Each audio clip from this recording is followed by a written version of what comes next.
cái nhân chi kết pha trời nhà sim chung ngà cái miệng khôn yêu trời nhà cái ngắn chung để nhìn vui ngà sẽ lý trời nè tàn hè nhìn cho song tí nhà cái miền miền suy giang yêu si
每個時間，自家兄弟姊妹阿姐阿叔，自家互相以後，你係主嘅恩典本自家。自家mungkin可能有提啲啲來解，自家未匹念，自家兄弟姊妹阿們，自家冇客氣，自家冇微笑咧，攏總在上帝裡面，攏總自家係姊妹阿們，自家相信啊，自家兄弟姊妹，係相信破上主耶穌上帝。要獻自我，自家嚟拜主，要獻自我，自家嚟拜主，我常過年啦，係常耶穌阿們，但係係相信，攏總結當住由嚟就呢個，我常過年。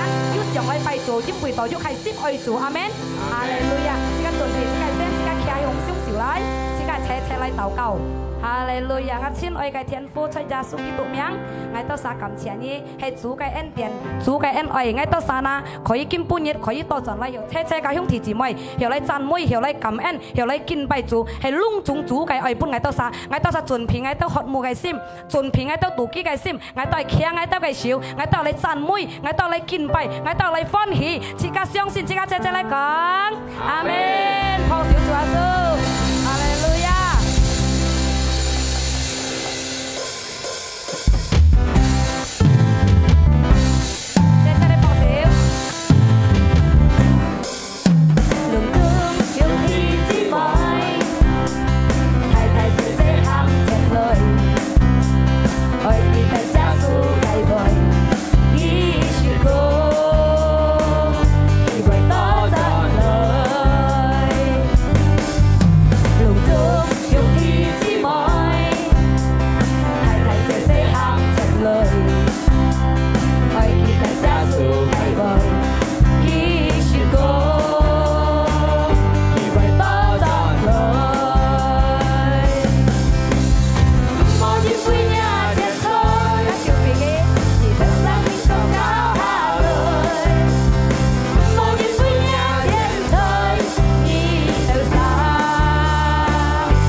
拜主，等莫得成功呀！哈利路亞，破小家今天不只有個上帝，而家準備而家係先，而家嚟讚美主，因為上帝嘅愛恩係。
弟姊妹慢慢坐站起，哈利路亚，哈利路亚，感謝你主，感謝你主，你係安好嘅主，自家準備自家嘅心，自家來敬拜自家嘅上帝，代表自家嘅信心，佢當照自家來讚美，自家來讚美，自家來敬拜。你係自家，你該記好自家愛主耶穌，自家愛自家嘅上帝，自家來敬拜，自家唔放棄呢個時間，自家要敬拜日係因為到主本自家機會，來帶自家嘅信心。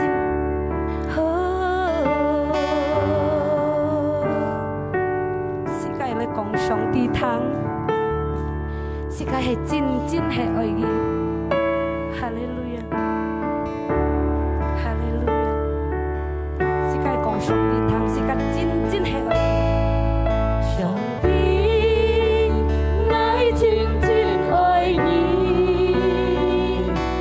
希望你愛真無止息，上帝。上帝。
切嘅感恩，一切嘅榮耀都係主耶穌嘅。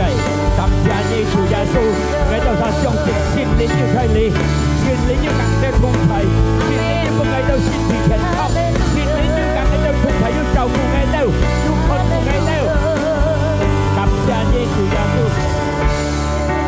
聖靈救乜我哋神，救乜路途一嘅榮耀，為了我哋得一嘅恩典，透過一嘅福音，透過一嘅法。我哋得到新嘅力量，得到新嘅戰線，救乜僕人傳一嘅法，為我哋切得一嘅恩典。所以耶穌基督嘅名，我哋感恩，我哋禱告，時間切嚟講。阿門，阿門，哈利路亞，哈利路亞，哈利路亞。耶穌前面，耶穌前面，耶穌推加快。有。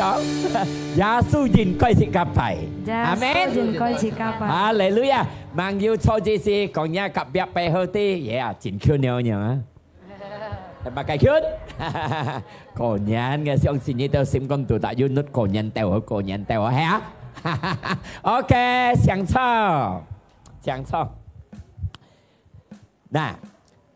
còn ngày hắn chỉ tết ngày phân còn cả lên đi tiết ship họ lịa bài liễu chỉ cả 4 điểm này hạ ca chỉ cả từ gà Vũng Châu theo chỗ kiểu điểm cái lại sao lại tham gia khẩu gì lấy á kiểu điểm này còn gì ní với mồm ngày cái á bài chủ nhân thâu dịch ấn tội á cả hà ship thiết họ cái đi bài có liễu ship thiết họ cái bài liễu còn liền sinh kỳ đã ship thiết họ cái bài liễu chỉ cả 本 4 點起飛嗱cái gì錢博上帝要寄風包嚟本色價值，阿們用條字咪禱告呀，禱告博上帝要寄風包要寄風包加係咪人要第新年嚟得風包，要40歲左右你帶要摘40歲左右收藝，嗱上帝要係講要寄風包嚟要得風包，阿們。嗱，嚟晒牽潤晒熱天得風暴嗱，嗱我相信透過你兄弟姊妹嘅禱告，上帝要彈佢寄風暴嚟，講一及一啲冇嚟啊！唔係，下一間年初8後，年初8時間係禮拜朝啦，係講時間上帝祝福時間叫寄風暴，熱天得風暴，阿們。kita嚟講一及一啲。見到是個本講到呢個信心帶是個係特性，阿們。因為到是個嘅基督徒哋從信心嘅嚟行出信心，結束要係要信心，阿們。佢睇係信心，你同我哋行人係要係信心，到出每次個係要信心，係冇信心，上帝唔合意，阿們。哈利路亞。因為到呢個經書講出呢個希伯來書11題1節一樣講到，信心都係從熱切從熱切都係從信心嘅嚟嘅，信心都係自家嘅底，做信心都係咪呢？自家希望所以嘅啲熱切冇看到嘅，意思自家要入盼望冇看到嘅啊！嗱，所以自家嘅生活中，自家你寫緊你行到最冇hết，自家嘅信心，隔日嘅盼望冇hết，阿們。冇盼望嘅人，別心冇希望嘅人，佢講唔會生喎，唔會嚟咯，從啲物計人多，係冇啦？所以信心及盼望冇hết，冇盼望嘅人，佢又做物計。第一係講呢一呢本叫 CS 係物計。CS sedih, guilt. Thứ nhì còn stress,烦惱過度。Thứ 3 là S còn mấy stroke, trùng phong. Thứ 4 là S selesai. Kết thúc. Bố sở chỉ còn nhớ các bạn thì ở yêu xin sim các盼望. Nhưng một盼望嘅人 guilt 煩結果變những cái煩惱過度，到煩惱過度而行春差嘅中風，到中風熱嚟係講嘅實在使結束進天家，阿們，哈利路亞，cái nhất yêu cha ôn nhập đi bài yêu cha những cái phỉ yêu cái mạng xây cái tiết di dần cái tiết sợi đó ngay khi còn cái tổ cầu cái tông chiều tổ cầu cái lim ẩm tròn hẹp lại xa ở trấn hầm ngay tổ cầu hay sao em mang tròn chỉ đó ăn phán đi xe cái này hết đó phiên co tổ cầu ngay mang tròn 唔望樣禱告，阿們。我相信禱告係讓人家望人愛事啊，係咪啦？我相信因為咪啦，講一及日啲時間บุคคลยิน行要มั่งสินจู所以人錯八大幾來，阿們。大時間บุคคลยิน來向上帝嘅福氣歡喜快樂，本佢得到本佢賜到，唔係達成時間賜，阿們。哈利路亞。嗱，時間聽上帝嘅路，上帝唔識唱，本時間冇問題、冇痛苦、冇各樣白色唔識唱，但係上帝嘅話佢講，佢嘅個通齊到遠橋，阿們。上帝嘅個通齊到遠橋，當時間要相信佢要強大時間要照顧時間，要嘅個通齊到時間出門，佢冇唱本時間講，哦，你聽我要道路出路讓人咩？但係有問題，有各樣時間係經過嘅，有求試時間係經過嘅。但係呢，因為有問題有求試，乜時間經過一講，由第時間嘅信心強，係時間信心越強嚟講，時間能夠對付沙非熱切嘅痛苦，沙非熱切嘅白色，時間能夠對付時間嘅信心，能帶時間去得勝，破少本時間嘅主耶穌。哈利路亞！嗱，所以呢，時間係要強嘅信心。佢就盼望時間能夠對付一個不適、一個痛苦、一個問題，時間能夠對付，講一個一啲，所以時間要強嘅信心。哈利路亞！要強嘅信心，大家要盼望，雖然時間前面猛可能要得到好嘅，時間嘅信心，要盼望，我相信。透過上帝唱出嘅，上帝能夠答應本世界嘅唱出嘅，阿們。係愛唱出嘅，猛講過確定得到，係上帝唱出嘅熱天得到。所以睇先講係講上帝要寄豐包你，加上嘅錯不日禮包，世界又得到。咁愛唱愛講係乜啦？咁無論頓都猛講過得到，係冇人寄嚟緊冇，係有人寄嚟緊要，係講上帝唱出確定。得到阿山要信心，要盼望，破少不是個主耶穌。哈利路亞！世界要信心，要強嘅信心，能夠改變世界當下。講一個一啲猛係改變別人。所以世界要信心，世界要改變當下，改變乜嘅呢？前出世界係從唔好改變變個好，阿們。時間從安慰發脾氣，安慰不壓，安慰nhầm，變乖乖，變講出好嘅話，變安恆祝福人，變要責謙卑嘅心，阿們。係時間要信心熱天，時間能夠改變，阿們。幫拜我mang要信主，我mang要信心，我脾氣咩唔好，我高級咩唔好。當我要信主，我要信心，一嚟一強，一嚟一強熱。cái tao xa phì dịch chết chỉ cái hiểu khung chỉ chỉ cái hiểu thật thật amen còn ngã gặp biệt thì mũ si hiểu chỉ cái là hiểu amen hallelujah nà所以要睇兩公婆咧要聽到麼？你講兩公婆咧滿嘅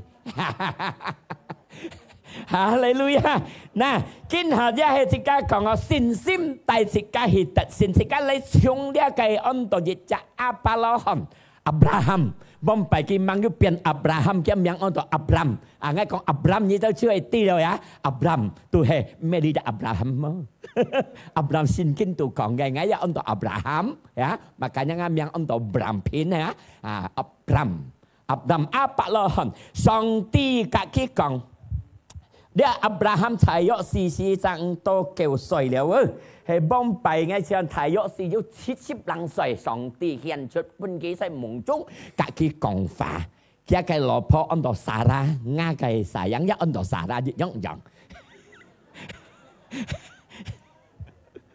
有啲唔係按撒拉名，阿伯拉罕嘅撒拉一坐約是也要90歲了。呢個Abraham lu sayok si要75歲嘅係上帝唱出本嘅，呢兩公婆冇子五有身上，呢個60人70歲分每自然係對錯少見嗎？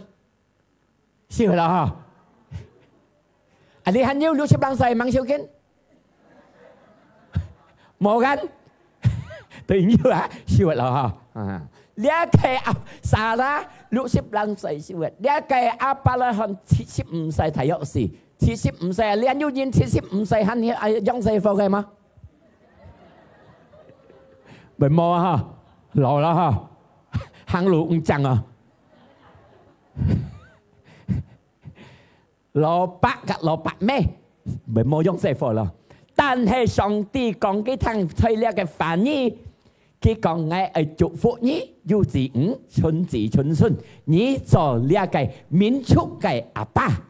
講本啲阿伯拉罕啲做隆重民族嘅阿爸，有信心嘅阿爸。呢個阿伯拉罕係講嘅經書嘅，所以呢個Kejadian 15:1嘅，佢講呢個上帝講緊阿伯拉罕唔好驚，唔好驚，唔好笑，我對你定牌，你個公家安排上帝佢講，但係呢，因為阿伯拉罕用安嘅，上帝叫你冇本愛anak，冇愛冇存有anak，愛以為都係愛兩日老人及老伯咩，個日用人日僕人，愛萬那有你祝福愛做民族嘅阿爸那樣啦。我嘅性格都結果都係搬到我嘅僕人講，我冇信仰嘅講，但係上帝嘅翻譯講佢啲，你嘅子將春夏將係得你嘅家產得你嘅性格。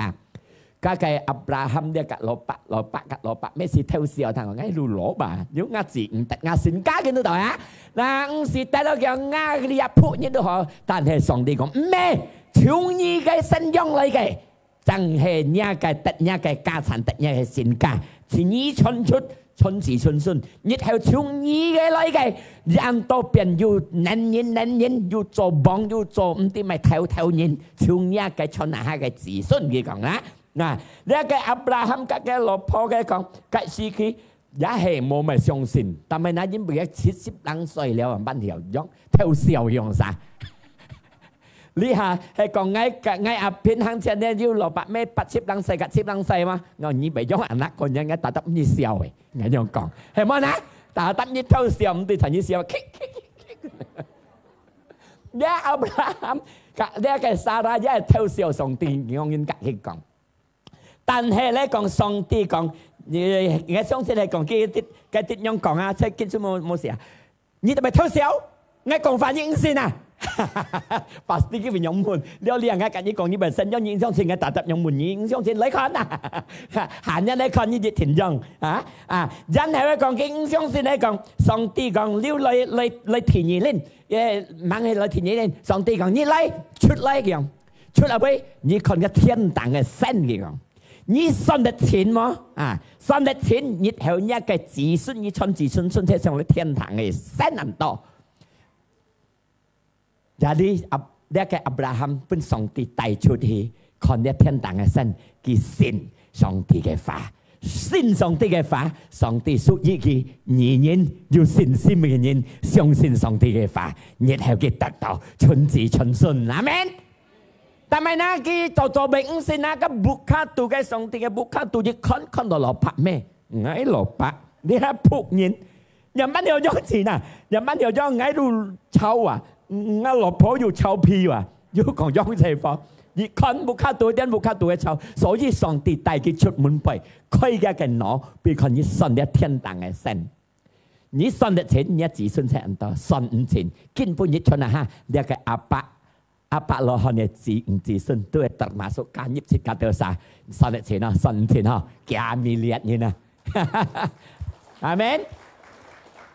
嗱，上帝要噶愛開世界嘅腦，見當就大世界出，省下世界咩講世界冇本事，哎呦我學到，哎呦我唔曉啊，哎呦我唔曉禱告，哎呦我學，哎呦我曉做家，我曉咧，上帝見當就第一個腦是上講出，在上帝裡面馬計都曉，阿們，哈利路亞，當大世界學唔係學嚟講嘅乜呢？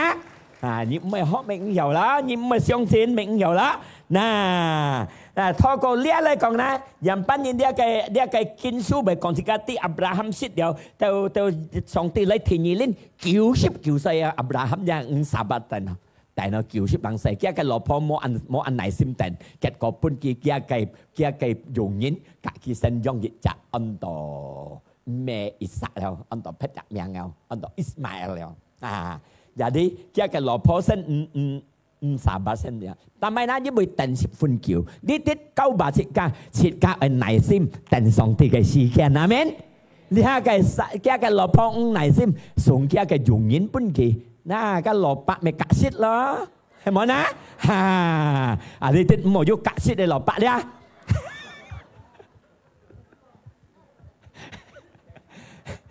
Kết có cái đó nhân 25nhân後上下本8歲90歲人係上帝祝福佢90歲隔切80歲蘿蔔咩有種細貨就你兄弟姊妹呢唔有呵走hết了份旁人笑見蘿蔔又走hết了車家都走了個皮嘅幫你幫個別幫我你幫到了幫差人了個90歲啊Tapi tong 100 歲個上帝呢下講殘忍要寫貨，隔100歲，亞伯拉罕隔呢一計撒拉用要寫貨，按到以撒破小本自家主耶穌。在主耶穌嘅方面，冇有講冇可能。嗱，而家你開呢個羅馬書48節，羅馬書48節，羅馬4 48節。呢個亞伯拉罕講，因為到雖然日啲大冇好希望嘅講，雖然日啲大冇希望，呢亞伯拉罕講，但係我本相信，雖然日啲大冇好希望，但係我本相信上帝講嘅話，我要親自親身做了民族嘅阿爸。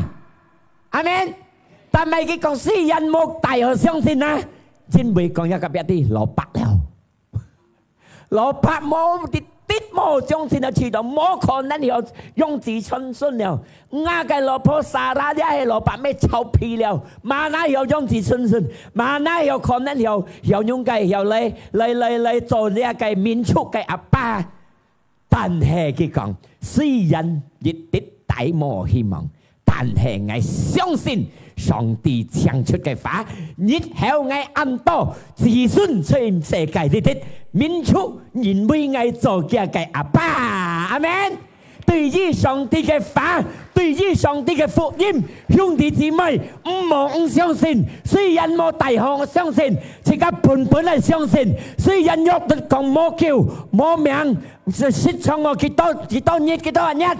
但係呢一個現實冇嚟談，在上帝裏面現實個底比上帝嘅能力，因為這個信心在上帝裏面冇有講冇可能，阿們。約都可以講唱2年，但係在上帝嘅裏面，上帝講你20年，阿們。因為兩種在上帝嘅手中，哈利路亞。呀！你自家嘅信心唔係本一個現實揸實，唔係本一個現實，而是本佢提過自家嘅信心。現實看到明明係容易，呢情況看到明明係苦，看到呢一個痛苦明明係不實，但係自家嘅信心能夠強過，但係自家係得勝，從呢現實自家經過嘅，阿們。嗱，所以自家嘅信心係強，自家嘅盼望係要。呢兩樣要自家就有強過去得勝，從呢一個現實，在你社會裏邊嘅阿們，世間行到慢慢苦，呢人行到慢慢安苦，呢人行到慢慢經濟安嘛，安到社苦咗現實呀。但係自家上帝嘅人啊，自家有信心，自家有盼望嘅人，能夠強過一切呢人現實嘅，阿們，哈利路亞。嗱，接下去。佢係19節，佢嘅信心唔係弱，雖然佢嘅身體弱，佢嘅隨時太弱是100歲了。佢講，佢嘅撒拉嘅都係冇行了，冇嚟大霧了，風大霧冇嚟了。佢講，冇作風心苦嘅人客嚟了，分明唔是人達分明，係咪？男是人爭分明。Jadi, yang suyan dia ke sin sim banyak, suyan dia ke busin kau je nak, lah, tan hai dia ke sin sim banyak, 因為乜計呢？因為到講20節，對於上帝唱出嘅一啲一個信心唔係有痛，一啲唔係講冇擔心，一啲冇擔心，佢相信上帝唱出嘅一邊強一個信心。第20節，但係對上帝唱出嘅佢唔係擔心，唔係有痛嘅心，因為到唔相信有人，但係佢講佢咪強一個信心，榮耀主，阿門。哈利路亞！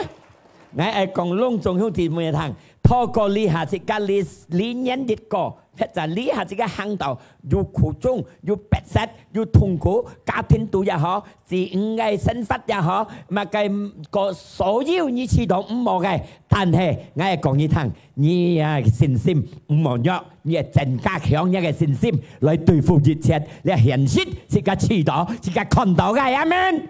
哈利路亞！嗱，呢一個第21節，一全心嘅講，上帝能夠做佢唱出嘅，叫做強嘅信心，真嘅信心，上帝講出嘅話，佢能夠做出嚟。哈利路亞！所以啊，呢啦，呢一個亞伯拉罕嘅信心對上帝，上帝講你都係義人，阿門。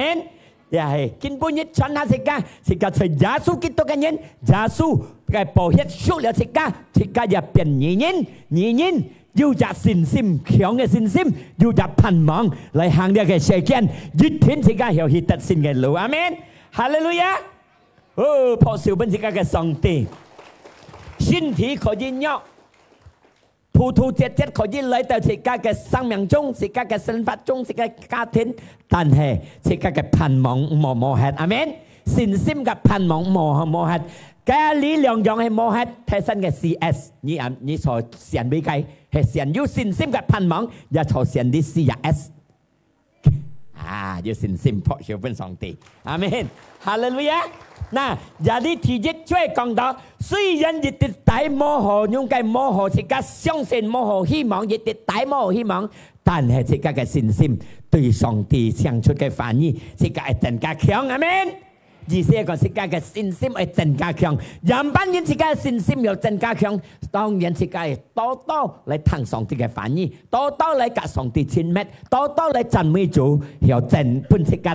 信心增加強，信心就增加強，自家嘅精神又強，精神強，精神強，希望強，弄做自家能夠對付社會嘅苦衷，社會嘅不實，自家能夠得勝，破少本自家嘅主耶穌，哈利路亞！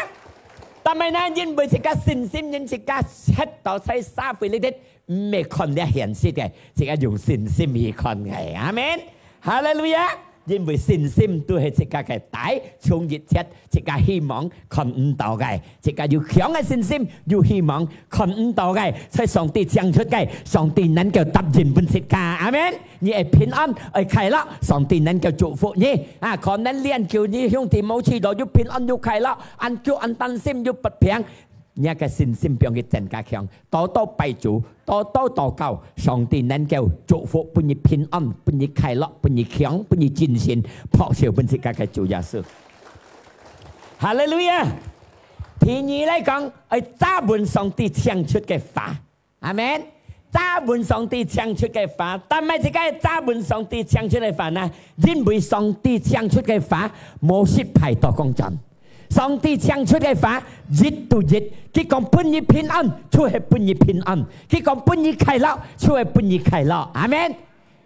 上帝嘅話講出去，冇要浪費到講真嘅，要嘅見節有人講到，在呢個以賽亞書55第11節有講到，上帝嘅話語，上帝嘅話從一求嘅出嘅，唔是浪費到講真。berarti 表示乜嘅？上帝講出日到日，朝到朝，冇到冇，平安到平安，快樂到快樂，阿門。盼望就係要盼望，也就係上帝講出嘅話，冇要浪費到講真。自家要信心嘅人，喺在上帝裏面，自家係要上帝嘅話語嚟天地，自家嘅路途，一天自家得勝，阿門。哈利路亞！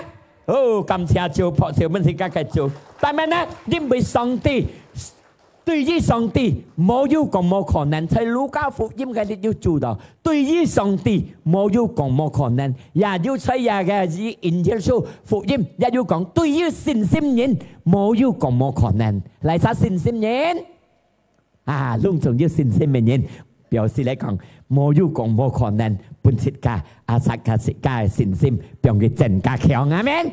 哈利路亞！人乜人信心咪增加強？多多親密嘅上帝，多多談反義，因為信心從基督嘅反義嘅來嘅，所以係多多談反義，信心越天要增加強。我相信自家你哋要80歲嘅人，你可以睇自家唔是通過上帝嘅話啊，佢多多善行嚟你哋聽一個詞彙，叫嚟叫去，叫個信心變強，佢變減日嘅天，聽上帝嘅路，要冇你要緊啊！我唔係佢睇緊，唔是通過上帝嘅話，基督嘅話。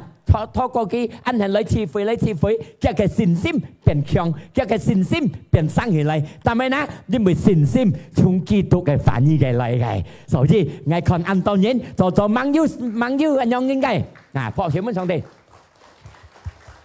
做網友信心啊，因為網友在上帝裡面來參加談每日拜六談，結果嘅信心生起來，結果嘅信心強起來，結果嘅今日結天聽上帝嘅路，兩者榮耀主耶穌，阿們，哈利路亞。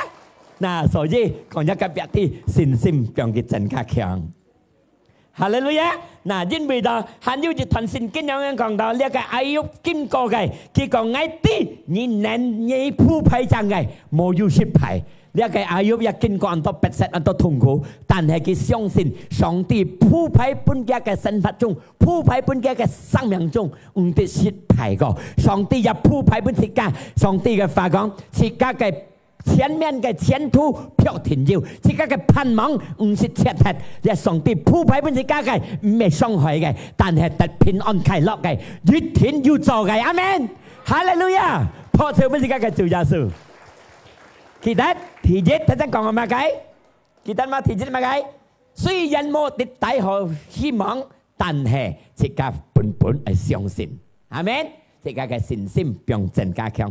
第二嚟講，揸滿上帝嘅話，上帝講出嘅話，因為上帝嘅話一定要做嘅。第三嚟講，要有顯示聽上帝嘅路，要有顯示你聽上帝嘅話，要有真嘅心嚟聽上帝嘅話。自家要有真嘅心熱聽，自家要有顯示。但係呢，個蘿蔔咩睇新嘅講嘅係冇顯示有信仰嘛？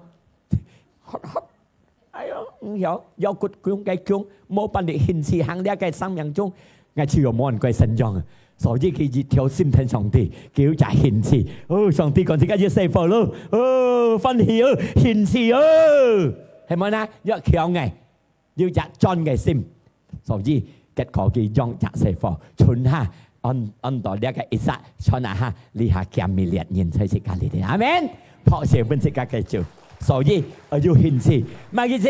自家聽上帝要顯示，阿們，慈悲要顯示，做乜計要顯示，用公婆要顯示，阿們，哈利路亞，要顯示。但係呢，顯示對於上帝嘅反應，顯示嚟聽慈悲，禮拜六要顯示嚟聽慈悲，係冇顯示你聽冇做實嘅啲操行，講一個別啲先通咩事冇係冇貼為啥？要認識乜嘢啊？冇啊！你啲聽到，你聽一次回報冇做晒嘛？唔係啊！啊，因為就你要渴慕嘅心對上帝，你要日顯示，一天冇你誰冇，因為你啲誰冇嘅地方未在心堂，誰冇嘅地方在不卡，阿們。我冇可能一認識都冇出嚟，係只有冇做晒就做身材啲啊！因為你唔係什麼啊？啊！自家要顯示，自家嘅盼望，自家能夠用信心，要對呢個盼望，上帝顯出俾自家嘅答應自家。自家要顯示，自家要強嘅信心，要強嘅力量嚟對付。阿們，你自家冇日顯示，行到呢一個路，行到呢做頭路，乜嘅都好，做工作冇日顯示，好事做到冇顯示，爛係冇呢？啊，所以講一及一啲要顯示，阿們，哈利路亞。呢一個阿伯拉罕佢也要獻賜，雖然一個世事攞，但係佢要獻賜，因為呢一個希伯來書11:11咁講到，因為到信心，呢一個撒拉有着強嘅力量來生養呢一個子孫，要獻賜佢得到強嘅力量，又養出要安納嚟，阿們。所以要獻賜，聽上帝嘅路，唔好黑黑。冇無辜，要獻賜，阿們，要獻賜，越獻賜嘅要做講出本人得，阿們，哈利路亞。嗱，見本人，自家嘅相信，自家要獻賜，自家要信心，自家能信用，自家嘅盼望出嚟，你盼望乜嘢？你希望乜嘢？希望你家庭平安，你能夠用出嚟平安你嘅家庭。你希望乜嘢？你要信心，要盼望乜？你自己要悔改嚟寫上帝嘅心，上帝，你講出嚟。上帝能夠祝福本人，阿們。你有力量和康出，你嘅子女平安，透過你嘅信心，跟你嘅獻賜，你禱告，本你嘅子女，本你嘅家庭，佢能夠嚟到主你哋。哇！睇講自家一講，10分多呢個見證，呢個你妹姊妹嘅不看人，一扎嚟拜主，嘅日嘅數一四數。將來聽日練呢一個詞彙，朗誦聽下超背後一啲，朗誦日下講嘅掹愛做掹愛兩成，做聽了呢一套日下超，佢朗誦嘅一個題字，佢來下佢第一個唔係兩成，未幾家係兩成，但係佢做下來詞彙詞條會，佢都隔嘅唔係落後咩啲兩成嘅禱告，佢要講上帝，但係自家兩成，但係先做講去，佢用愛愛嚟為，佢愛嚟為。兩件唔係變嘅兩字啦，兩世，係咪？因為要信心，係咪？嗱，要信心，透過你話佢嘅不看人，要有信心，要有真心嚟禱告本嘅不看人，上帝答應佢嘅盼望，嘅不看人，一扎嚟拜主，一扎嚟相信主，係咪？哈利路亞！但係佢未有，佢要有信心。將你嘅信心，要有盼望嚟禱告，要有真心禱告，本嘅不看人，佢要得到樣嘅，隆重兄弟姊妹你哋錯嘅呢，一樣要得到，因為自家嘅上帝嘅人，耶穌基督，阿們。嗱，所以自家得有上帝嘅恩典，要信心，要有盼望，要不看人，叫到嚟禱告本嘅，傳本嘅啲，講本嘅啲，阿們，係嘛？哎，阿們啊，哎，下一拜了，托八第新年嚟，托小本自家嘅主耶穌，哈利路亞！我唱啲教謙教父嘅上嚟，哦，自家上帝前能，自家要入真嘅心地嘅，自家要有真心，自家要盼望喺耶穌上帝裏面，越聽嘅答應自家，因為到上帝嘅翻譯又要講喺經書嘅啲，越責任得救，全家咪得救。嗱，但係辦多冇錢嘅得救，因為到你冇做嘢嘅嘢，你係傾禱告，你係傾要入盼望喺上帝面前，要有渴慕嘅心。阿爸阿媽愛信主，阿母看人阿姊阿姑阿叔三愛睇人信主，自己每朝先嚟禱告，念一名上帝嚟冒出熱心，佢嚟打開熱心，嚟到上帝嘅面前，佢變愛信主，阿們，哈利路亞，去做上帝嘅工作。嗱，唔是安人，你出陣一個。普通人不但一個老公，忙要打開熱心，你禱告每日禮拜每朝先禱告，我老公上帝開熱心，上帝冒出熱心，阿們，哈利路亞啊！因為係講一個阿爸阿媽，佢就忙要信主嘅，做正義啥禱告，要有盼望喺上帝裏面，要有真心，要勤去禱告，靠上帝頭，上帝能夠。可以日班日咩？可以佢都不看人盲信主嘅，但係咩大上家，也係透過自家下小嘅信心，因為信心冇加自家嘅做出嘅，等於 not 等於空。意思乜嘅呢？自家獻出乜嘅？冇大上再講，耶穌成日嚟信主有乜嘢？做都唔見看，佢生日買到同事下啲咁嘅，佢人看到，沒有改變啊！但係你發現了就要改變，50米3褲嘅生日，50米同10半ngày，你又咪變咗啊！家姐一個信心嚟自家做出好本嘅得，本嘅看自家上帝嘅眼啦，你看到哇！我老婆先又做變喺度，變得好變圓圓，從嗰邊派蘋果嘅色， ว่าเลี้ยงไงสั่งเงี้ยอยู่ไม่ซ้ำคุณพวกไงเบียซ้ำเลยเบียซ้ำเมื่อคนงั้นเมียเนี่ยใส่มุลิซักกี่ใส่มุไก่ซักกี่กันเดี๋ยวไปเปลี่ยนแพทย์กี่กันอยู่หาเสียว嘅善事嘛咩？要禱告家業，自家要做出本佢得到俾佢，自家要耶穌嚟到，佢然後感覺，然後感動，佢然後嚟上帝嘅面前，阿門，哈利路亞，自家企起來，自家嚟唱呢個歌。上帝，我真真愛你，嘿莫你，我真真無意思。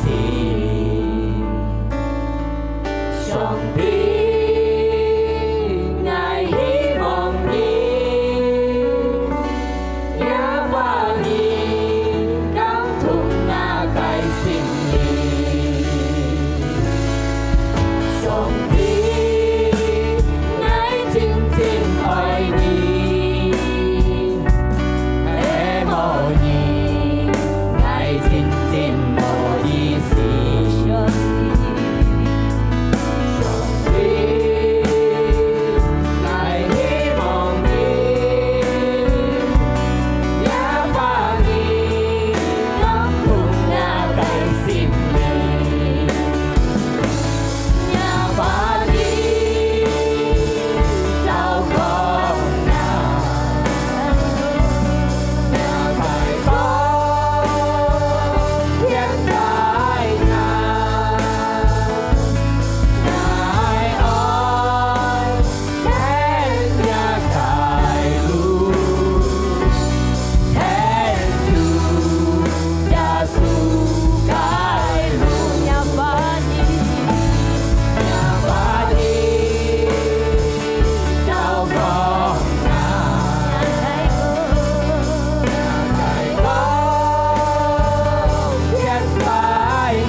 上帝，哈利路亞！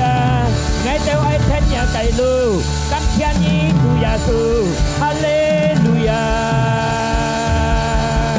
ผู้ยิน禱告不隆重一個榮耀，女人我只盼望我只大學嚟希望，但係一個信心無約，因為聖靈要係同在，你做緊一個隆重一個字語，讓一個信心更加強嘅對一個反應，揸滿一個反應嚟行呢一個生活中，上帝主耶穌，你祝福我哋使要新嘅精神、新嘅力量嚟行呢一個社會，為了透過我哋嘅信心，透過我哋嘅精神，透過我哋嘅直接盼望，我哋熱天聖靈帶我哋實現得勝嘅路，撲上本主耶穌。我禱告不隆重一個榮耀，你祝福佢哋身體健康、平安、快樂，得一個福最好嘅恩典，充滿了一個榮耀，一個真隆重，快睇嘅上帝看到一個平，支持一個平，隆重嘅平，透過耶穌基督嘅變相，身體得福，身體得健康。感謝一個善良，感謝一個恩典，透過耶穌基督嘅名，我都感恩，我都禱告，自家相信撒切切嚟講，阿門。呢三日破照本自家嘅主耶穌，拖到講盡氣，自家嚟唱一個真啲啊，見真一條歌，加隻見真了一條歌，自家嚟從唱下 info，將嚟禱告，相送。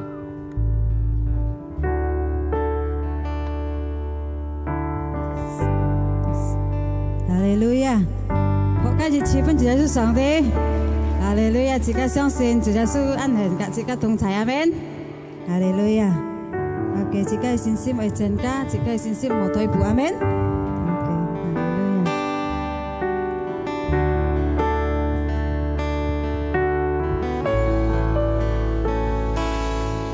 主耶穌上帝，不是離開愛。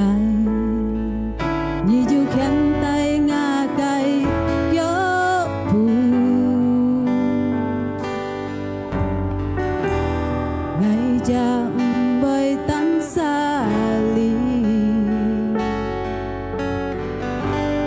你不会离开爱，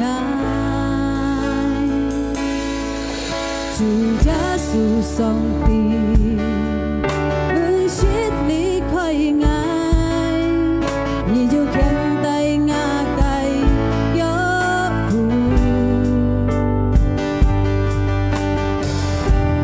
爱就不会单杀你。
Tiba saatnya kita akan memberikan persembahan. Persembahan dapat dilakukan 3 cara. Cara yang pertama, sahabat dapat memasukkan persembahan sahabat ke dalam amplop persembahan yang telah sahabat terima. Cara yang kedua, sahabat dapat scan QRIS di atas kotak persembahan. Dan cara yang ketiga, sahabat dapat memberikan persembahan melalui transfer ke rekening BCA atas nama Natalia dengan nomor 817-011-6853.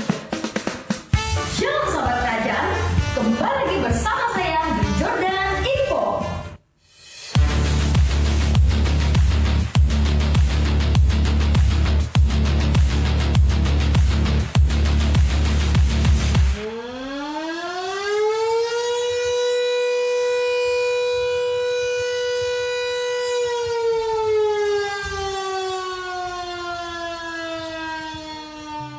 Kongsi-kongsi, kami mengundang sahabat untuk hadir di ibadah Chinese New Year pada tanggal 10 Februari pada pukul 9 pagi. Jangan lupa hadir dan juga ajak teman-temannya, keluarga dan kerabatnya untuk hadir di ibadah ini, tentunya di Singkau Center.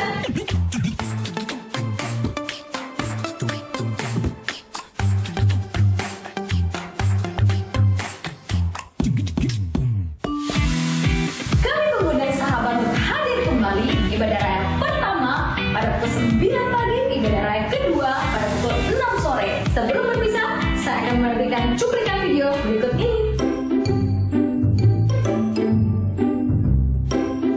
Song Sin Tông Chinh Song Ti Nói chọn có chan mỹ kỳ Ngài ơi có Đại ca Chinh Chinh Bê Diêu Ti Gia sư song ti an ỏi nhi. Haleluya. Nah, cái trong xin sẽ có thật cố gắng. Nah, kita nhận thôi chứ cho xin bài chủ kiểu chạm nhá. Nah, thế xin cả lót thì cả cho tận đĩa cái xin thầy phong thì cả có gì chuẩn bị thì cả cái phụng hiến thì cả lại sẽ khi hàng lại thì cả khi hàng lại thì cả lại祷告呀。我親愛嘅天父，感謝你嘅恩典，感謝你嘅福，見當照窿做嘅得到你嘅福氣，見行嘅都係感謝上帝，透過你嘅奉獻，在耶穌基督嘅名前聽你嘅奉獻，和做主嘅工作在裏邊，感謝你主耶穌，阿門。嗱，兄弟姊妹，自家嘅智慧也係結構，自家嚟傾向鬆手嚟，自家接上帝嘅恩典，天父嘅平安快樂。充滿落自家嘅心中，主耶穌嘅愛嘅獻出自家嘅死苦不為了自家得到永久嘅生命，聖靈唔是離開個世界，離下到永遠人人嘅獻大自家，祝福自家，帶自家係得勝嘅路，在耶穌基督嘅名自家禱告，自家感恩，自家齊齊嚟講，阿門。